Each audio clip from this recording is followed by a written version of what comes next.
There is no doubt that this was what Mr. Obama and his Secretary of State wanted. 4 of the 5 nations stumping up with participation as opposed to just support, which is what came from Qatar, and certainly from the UAE. We've had a statement that this is the first of what one assumes is a series of airstrikes. Now, it seems they've been fairly quiet overnight. What can we expect next? Well, it's really important, as you commented, that there's a coalition and it involves the countries from the region. That really helps support the strength of the argument that this needs to be done, and worldwide people support it, and the countries and governments, especially in the area, support it. I think we can expect more airstrikes against ISIS and against this shadowy group, the Khorasan group. Certainly, the U.S. and the other coalition partners have more targets that they want to hit, and they need to hit them very quickly before ISIS changes its tactics. I think we can also expect ISIS will change its tactics. It will likely go on the defensive, retreat to cities and towns, and hide among the population. Yeah, and I think that's what's interesting here, because this strategy was flagged very early by President Obama, and the end game, it seems, degrade and destroy ISIS.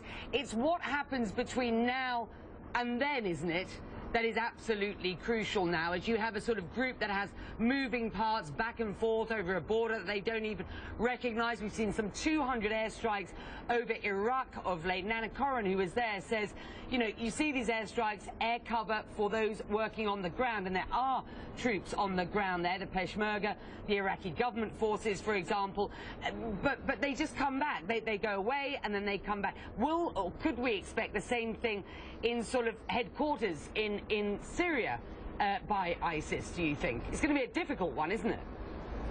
It is. I mean, one of ISIS's tactics is to go to the areas that are weakest, that are most vulnerable. So that's why in Iraq they attacked the Yazidi towns, the Christian towns that were not as fortified, didn't have as many fighters to protect.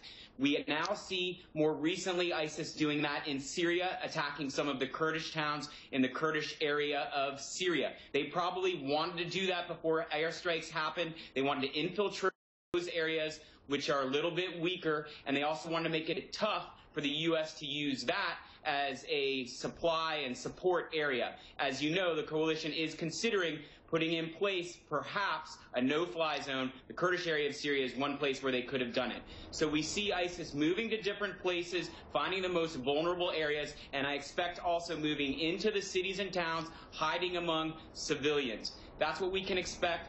So airstrikes are important, but we need more than airstrikes. We need ground forces, not necessarily foreign fighters, but certainly we need to fortify the Kurdish Peshmerga forces in Iraq and the moderate opposition in Syria, so there's a fighting force on the ground to confront ISIS as well. And this reminder, you can always turn to our website for the latest